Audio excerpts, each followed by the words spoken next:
السلام علیکم ورحمۃ اللہ وبرکاتہ نحمده ونصلی علی رسولہ الکریم فاما بعد فاعوذ باللہ من الشیطان الرجیم بسم اللہ الرحمن الرحیم۔ عزیزان گرامی، پیارے دوستو، پیارے ساتھیوں، آج ہم پھر عجائب القرآن کے اندر ایک بہت ہی ایمان افروز اور ایک عظیم واقعہ لے کر آئے ہیں، معجزہ لے کر آئے ہیں۔ حضرت موسیٰ علیہ السلام جب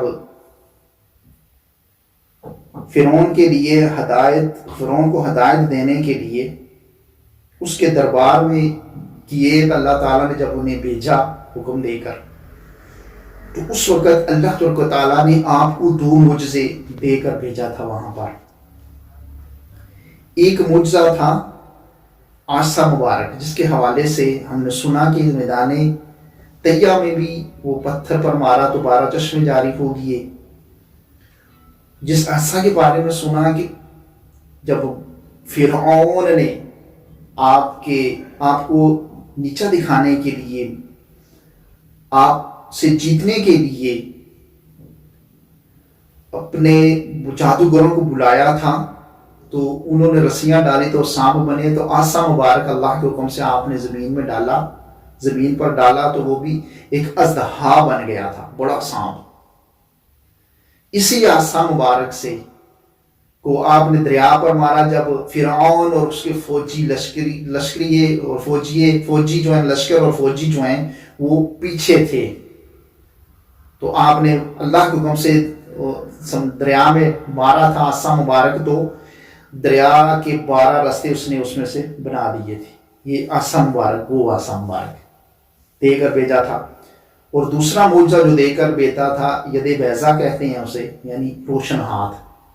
تو یہ جو مبارک ہاتھ تھا نا آپ کا، تو مبارک اپنی گریبان کے اندر ڈالتے، تو جب اس سے باہر نکالتے تو یہ چمکدار روشن ہو جاتا تھا، روشنی کی طرح چمکدار ہوتا، روشنی بہت زیادہ دیتا تھا، لائٹ کا کام دیتا تھا۔ تو جب دوبارہ آپ اپنے ہاتھ کو اصلی حالت پر لانا چاہتے تو پھر اس کو اپنے گریبان شریف کے اندر ڈالتے، تو پھر جب باہر نکالتے تو وہ ہاتھ اپنی پہلی کی طرح اپنی اصلی حالت میں آ چکا تھا۔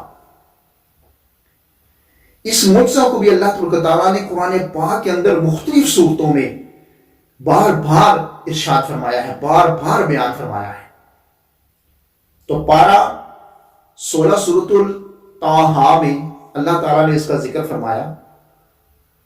اللہ تعالیٰ نے ذکر فرمایا کہ کنز ایمان شریف میں، اور اپنا ہاتھ اپنے بازو سے ملا، خوب سفیدی نکلے گا بے کسی مرض کے، ایک اور نشانی کے ہم تجھے اپنی بڑی بڑی نشانیاں دکھائیں،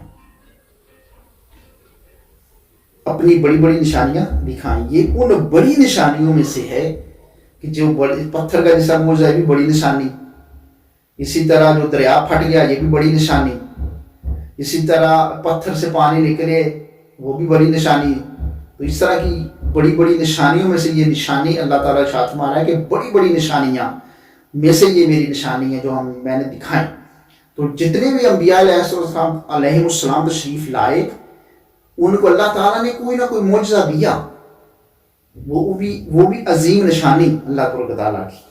تو اس معجزے کا نام جو ہے ید بیضا، یعنی روشن ہاتھ ہے۔ یہ عجیب اور ایک عظیم معجزہ ہے۔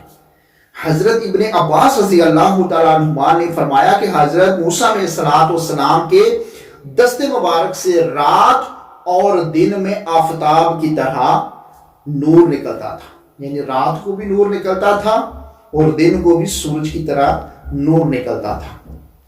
یہ حضرت موسیٰ علیہ السلام کا معجزہ ہے۔ تو اسی معجزہ کو بیان کرتے ہوئے مجھے آقا کریم صلی اللہ علیہ وسلم کا وہ معجزہ یاد آ گیا جو علماء کرام سے سنا، کتابوں میں علماء کرام اس کے مطالعہ کر کے ہم جیسے گناہ گاروں کے سامنے بیان فرماتے، سنا کہ آقا کریم کی بارگاہ میں آئے صحابی رسول